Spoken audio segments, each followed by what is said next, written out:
Hej ljudi, dobrodošli na moj kanal, ja sam Tomislav Pancirov i danas je tu s nama ponovo Morena Milevoj. Snimamo video za brendaonicu i to brendaonicu Classic koja će se održati u Zagrebu 29.2. Tako je.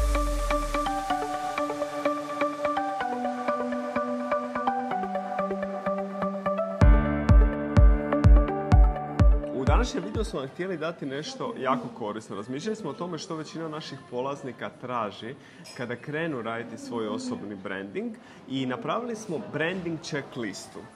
U toj branding checklisti ćete vidjeti stvari o kojima morate razmišljati kada radite na svom osobnom brandu. Većinu tih stvari ćemo ovdje proći detaljno, ali ćete naravno sve moći naći dolje u opisu na linku, kao i sve vezano uz prijavu. Pa evo, Morena, možemo možda krenuti od prve točke u našoj branding checklisti. Ja sam tu napravio popis da nešto slučajno ne zaboravimo. Znači, prva stvar je jasna misija i vizija brenda. Mislim da o tome zapravo ne trebamo previše pričati, da su dovoljno upoznati.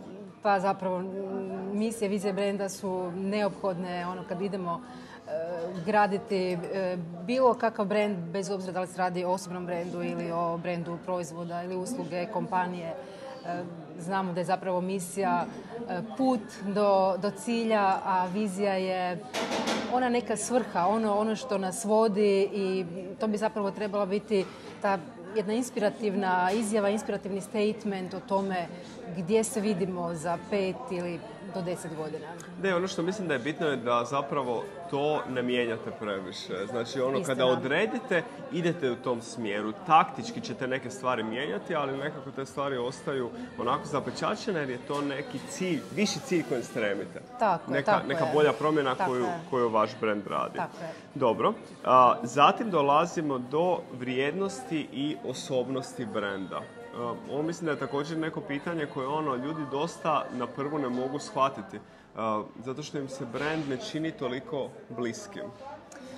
Da, zapravo smisao i brendiranja općenito je da se identificiraju na neki način snage i prilike brenda. Međutim, tu krećemo zapravo s identificiranjem vrijednosti brenda, bez obzira da li gradimo osobni brend ili brend proizvoda ili usluge.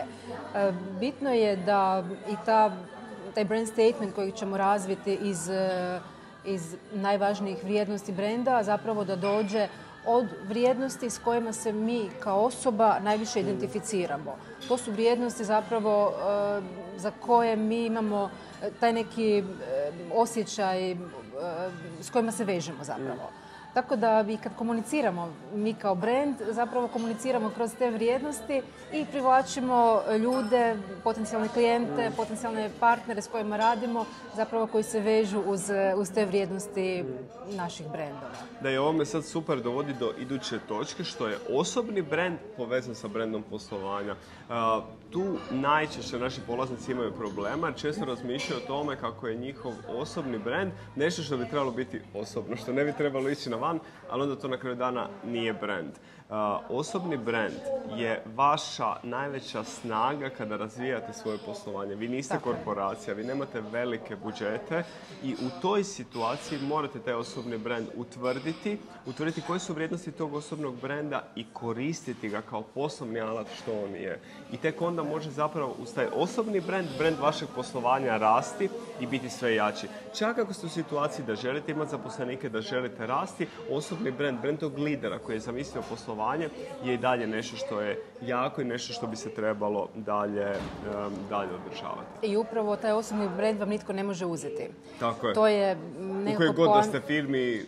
Tako je. Bilo da ste zaposleni u firmi ili imate svoj vlastiti biznis, ali kažem posebno kod upravo kad imate svoj vlastiti biznis, kad pokrećete svoj posao, svoj projekt, jako je bitno da ne zanemarite osobnu promociju i da gradite svoj osobni brand, a posebno na digitalnim kanalima o kojima mi jako puno pričamo na brendaonicama.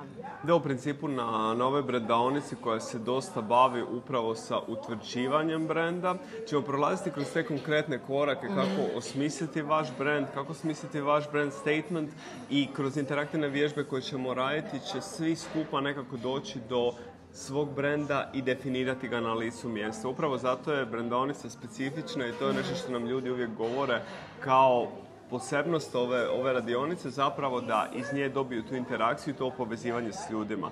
Ukoliko vas zanima nešto više o prijavama, o programu, o tome kako možete doznati više o ovim stvarima o kojima sada pričamo, provjerite sve na brendonica.com i na društvenim mrežama Brendaonice, naravno i našim osobnim društvenim mrežama.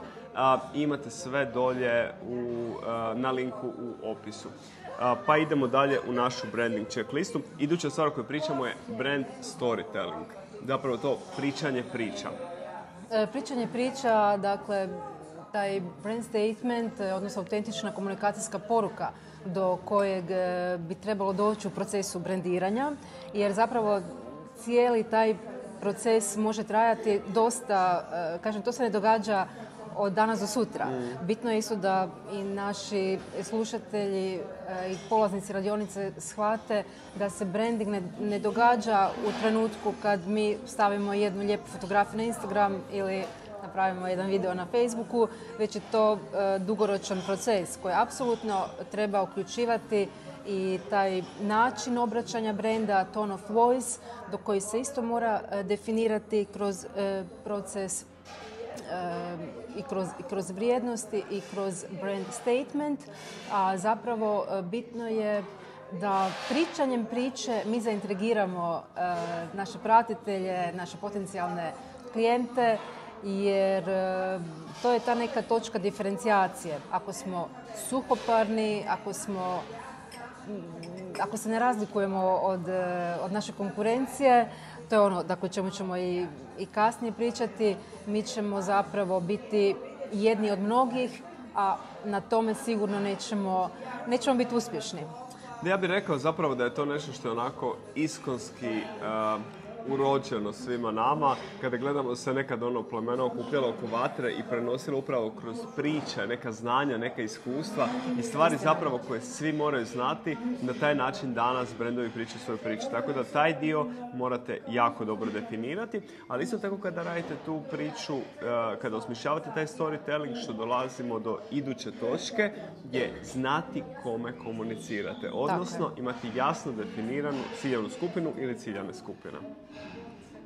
Dakle, toga je jako bitno zapravo prepoznati tko je vaš target, što vašem targetu treba, koje potencijalne probleme ima vaš target i kako vi te probleme rješavate. Imam osjećaj da danas često krećemo od sebe kada radimo neke proizvode i usluge, mislim, meni je to super, meni to treba. Istina, što je najveća greška u marketingu, nikad ne polaziti od sebe. Od sebe, nego razmišljati, mi možemo biti predstavnik targeta, ali to ne znači možda da smo tipičan predstavnik targeta. Možemo biti predstavnik, ali nikako ne polaziti isključivo od sebe, nego bitno je da i kroz razna istraživanja i kroz fokus grupe, da zapravo ako već na početku nismo sigurni kome se obraćamo, iako kažem ponekad je vrlo jasno za koga je određeni proizvod ili usluga, ali kažem najveća greška u marketingu je isto ta da se brendovi žele obratiti svima.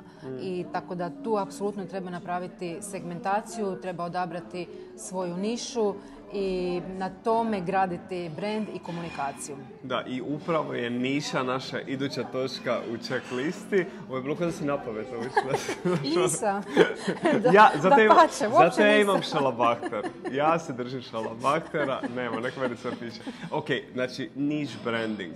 Ne želite zadovoljiti apsolutno sve ciljane skupine. Ne želite komunicirati apsolutno svima. Želite zadovoljiti za početak, pogotovo dok nemate velike budžete, dok ne možete ići na širinu u marketinškom smislu, želite zadovoljiti upravo neku ciljanu skupinu koja će vas obožavati.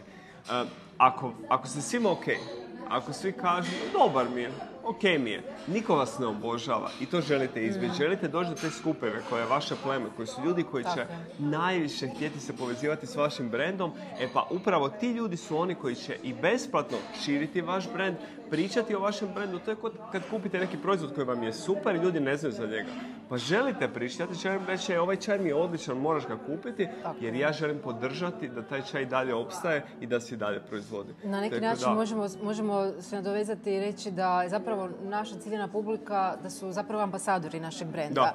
I što više utječemo na našu publiku, što više se oni vežu uz nas i vjeruju nam, dakle kad se stekne i taj odnos povjerenja, oni postaju naši ambasadori. S druge strane, naravno, možemo tu već pričati i o influencer marketingu, postaju dakle oni koji šire pozitivnu priču o nama i o našem brendu. Stoga je izuzetno je bitno da ulažemo i u kvalitetu proizvoda i usluge, ali koja će biti popraćena isto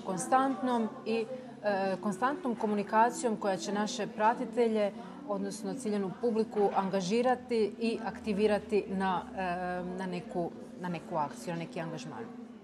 Da, iduća točka do koje dolazimo je da identificirate koje područje vaš brend zauzima u industriji u kojoj radite. Za ovo imam dobar primjer, recimo glazbena industrija. U nekom trenutku kada je počelo online piratstvo i kada je počela pojava digitalne glazbe i MP3 glazbe koje smo mogli downloadati, glazbena industrija je radila jako protiv toga.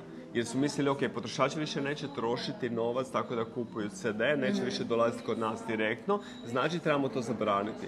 A zapravo, danas kada gledate, većinu novca imaju upravo od stvari koje ljudi kupuju online, putem Deezera, putem Spotifya, putem iTunesa, putem raznih pretplatnih modela. Tako da novac i dalje postoji, samo se drugačije pozicionira u drugačijem području u toj industriji.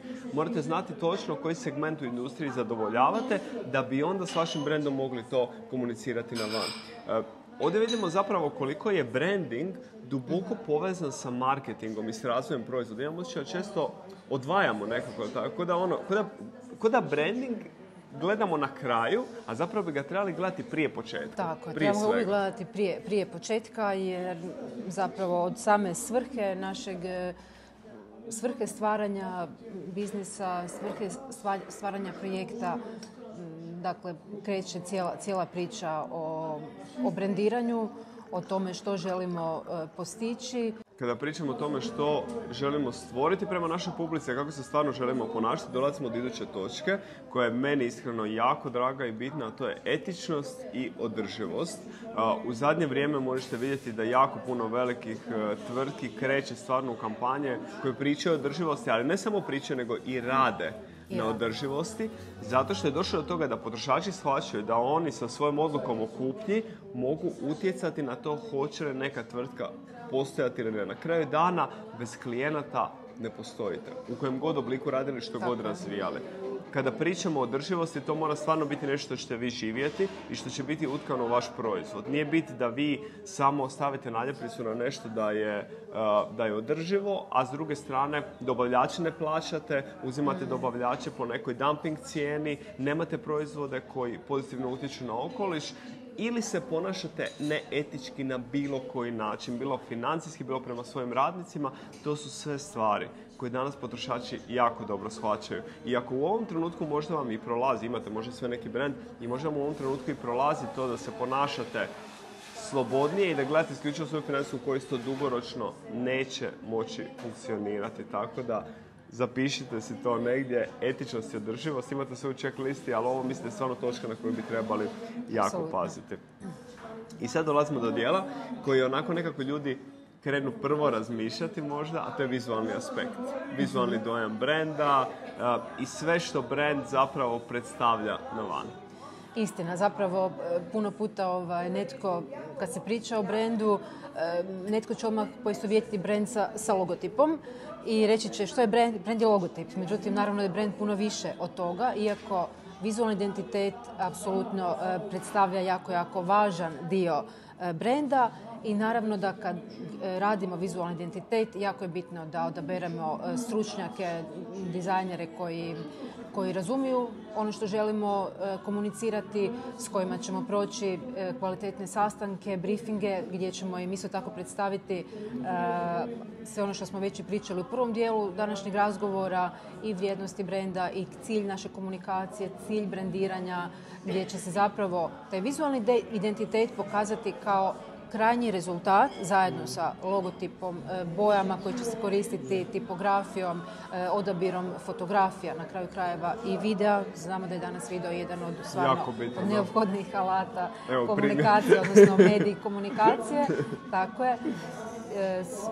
Tako da je vizualni identitet i dalje apsolutno jedan od jako bitnih dijelova brandinga, s tim da naravno mi uvijek želimo naglasiti da sve ono kako vaš brand komunicira je užasno bitno za uspjeh vašeg brenda.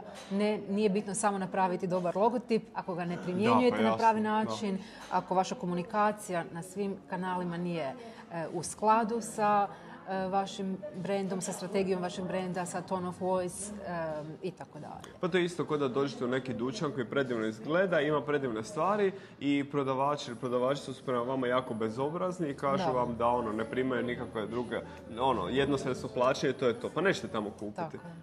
Zato što vas to iziritira. I tu upravo dolazimo do iduće točke u našoj checklisti koja je da odredite način pisanja, da odredite način obraćanja. Na koji način ćete pisati? Hoćete li se obraćati vašem targetu sa vi, sa ti?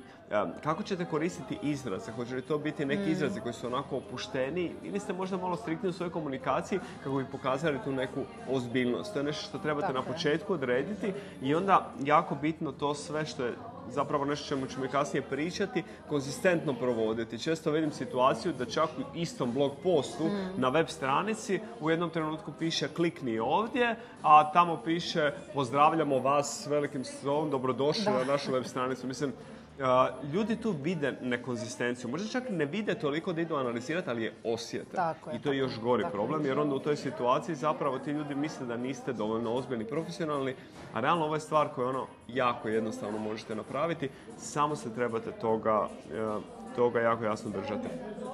Iduća stvar je vlastita web stranica, kada već pričamo o načinu pisanja i vlastita domena koju morate imati. Apsolutno, kad govorimo o osobnom brendiranju, dakle, kao što znamo, brendiranje potječe od riječi žigosanje, dakle, postaviti nekakav žig, odnosno pečat.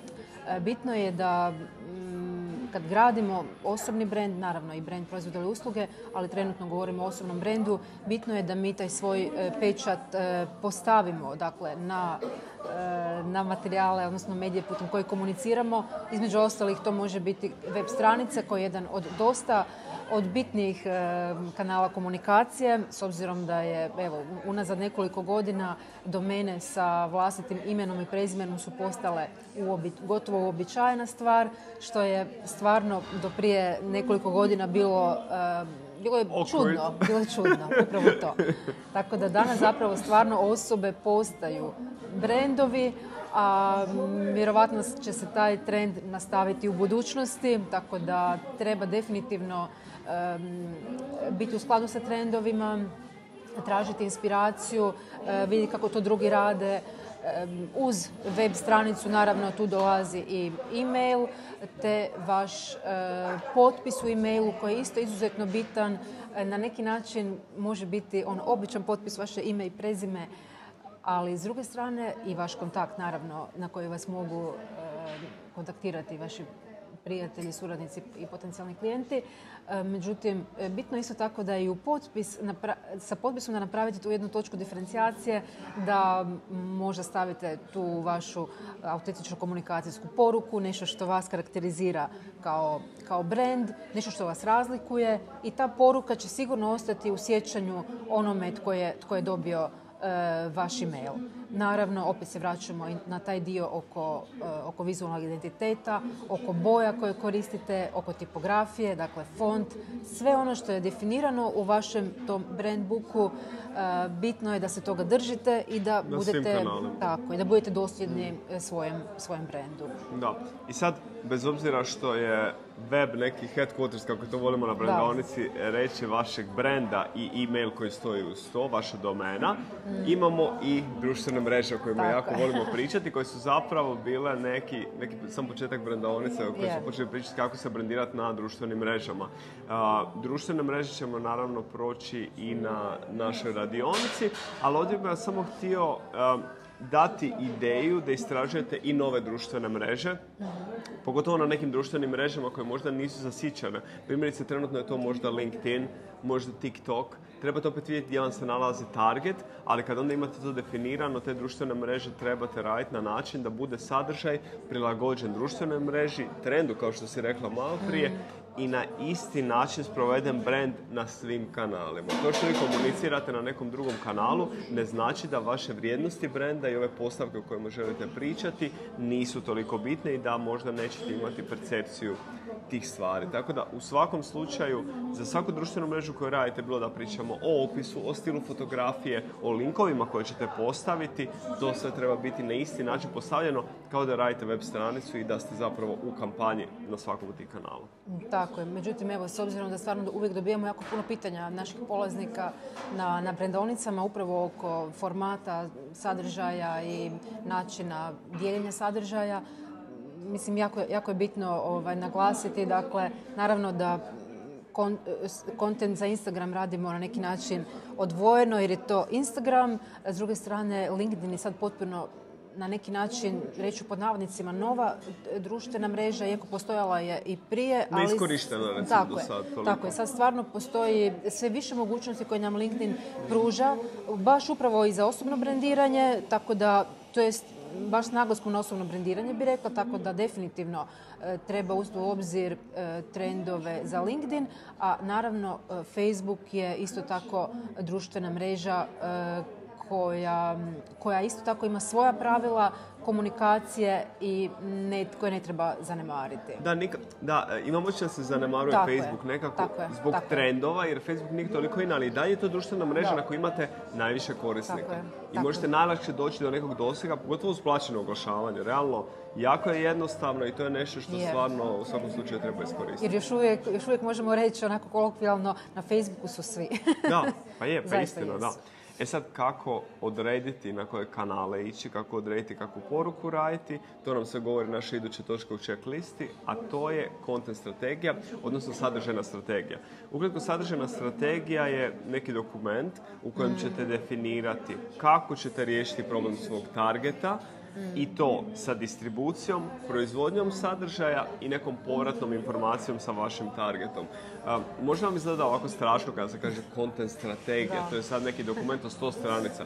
To može biti 1/4 list koji ćete vi sami napisati, samo je bitno da o njemu promislite i da odredite zapravo koji tipovi sadržaja idu na koje kanale, ali još najbitnije je koja je ta besplatna dodana vrijednost. Ovo ćemo vam na brendovnici reći 100 puta. Sadržaj mora imati besplatnu dodanu vrijednost za vaš target i morate mu riješiti problem. Znači, niko vas ne želi slušati over and over kako vi pričate o sebi, kako ste vi super. Ajde ti meni riješi prvo problem, pokaži mi kako nešto, inspiriraj me, educiraj me, pokaži mi neki stil života, pa će onda kasnije možda usput tebi reći, ma dobro, mogao bi možda kupiti od tebe knjigu, uslugu, proizvod, whatever, jer si mi pomogao. Iako je to dosta na temelju naših iskustava, evo moram reći, stvarno je to dosta čak i teško prenijeti cijelu tu filozofiju content strategije, jer zapravo uopće doći do toga da se napravi apsolutno popis svih potreba, želja, interesa naše ciljane publike i po tome kreirati novi kontent, da li je to kontent u obliku video sadržaja, da li u obliku pisanja blog postova, da li u obliku storija na Instagramu, što isto može biti jako atraktivno i inovativno kroz storytelling, ali bitno je, opet ćemo se vratiti na naš target, bitno da znamo točno kome se obraćamo i da na temelju toga mi postavimo, dakle, tu content strategiju, odnosno da naš content bude usmjeren upravo tom targetu. Nekako nam je to cilj da pojednostavimo cijelu priču, tako da zapravo content strategija se može čak i prevesti jednostavnim riječima na način da se rade planovi objava, kalendar objava i tu isto tako često pomažemo našim polaznicima na koji način zapravo da distribuiraju sadržaj kroz te kalendare, a što zapravo može biti stvarno onako na prvi pogled izgleda ful jednostavno, a nije ali baš. dok ga osmisliš, da. Pa i iduća točka zapravo naše checklisti, a to je briga o zajednici, kroz community management, kroz komunikaciju, kroz slušanje zajednice, je nešto za što morate stvoriti osjećaj. To je vještina kao i svaka druga i kada ajde, napiši tu Facebook objavu, neš ti Facebook objava, Instagram post, to je bez veze. Pa ako tome pristupate tako, to će i biti bez veze i nećete imati korist poslovno od toga. Ono što je isto specifičnost naše radionice je zapravo da imate Facebook zajednicu nakon radionice gdje možete slobodno postavljati pitanja, možete komunicirati, povezivati se s drugim ljudima i zapravo bilo je više slučajeva gdje su se ljudi povezali međusobno. U toj grupi, jel tako? Da, upravo, kažem, većinom, dakle, naši polaznici su većinom mali i srednji poduzetnici i puno puta je to mrežavanje isto stvarno bilo kao neka dodatna vrijednost nakon radionice, jer ponekad si, evo, stvarno neko ima neke slične interese, pa su se razvile neke co-branding suradnje i evo, baš nam je drago, zato jer to je možda bit svega, ono da si pomognemo. Da, i tu dolazimo do naše zadnje, 16. točke u checklisti. Znači, već smo prošli 16 točaka. Doma ćete, napravit ćemo vam jedan PDF koji možete skinuti, tako da možete doslovno sve ove stvari onako doslovno čekirati i dopisati sa strane što bi vam moglo biti od toga zanimljivo, što bi još trebali napraviti. A zadnja, 16. točka je konzistencija. Znači, sve ovo što napravite, stalno provodite. Nemojte posustajati, znači morate razvijati tu vašu brand komunikaciju na stalan način i ne smijete, ovisno o tome, gledati da neki kanal možda nije dovoljno bitan, da mu manje se posvećujete, sve je jednako bitno. I ono što bih vam ja svakako preporučio je da napravite brand book. To će biti jedan dokument u kojem ćete jasno definirati sve stavke vašeg brenda. Bez obzira što niste velika korporacija, možete si sami to napraviti, definirati sve ovo što smo napravili u jednom dokumentu da ne dolazi do nekakvih pogrešaka. Da, što se tiče brand booka, definitivno je nešto što preporučujemo zbog toga što će vam olakšati vaše operativno i vođenje društvenih mreža gdje zapravo želite istaknuti svoj brand sa adekvatnim sadržajem. Eto, došli smo do kraja naše branding checkliste. Nadam se da će vam ovaj video biti koristan, ali isto tako možete istražiti što se možete dobiti na radionici uživo na brandonica.com ili dolje na opisu u linku. Ono što bih vas svakako pozvao je da preuzmete ovaj PDF koji smo vam pripremili, da možete tu branding checklistu imati kod sebe doma, da je isprintate, da je slobodno podijelite i da možete zapravo pratiti što radite vezano uz vaše brandove. Posjetite www.brandonica.com, vidimo se u Zagrebu, a nadam se i u Rijeci uskoro. Tako da pozdravljamo sve naše drage polaznike i naravno svi oni koji će tek doći na Brandovnicu. Tako i svakako vezano uz sve nove datume možete sve doznati na webu. A ako vam je ovaj video bio koristan, isto ga podijelite nekom kome bi također mogao koristiti ko razvija svoj brand ili možda koga je već krenuo razvijati, ali bi ga trebao unaprijediti. Ništa, mi se vidimo na YouTube kanalu u idući četvrtak u 19 sati i to je to. Hvala Tomislav. Hvala ti, Morena, vidimo se.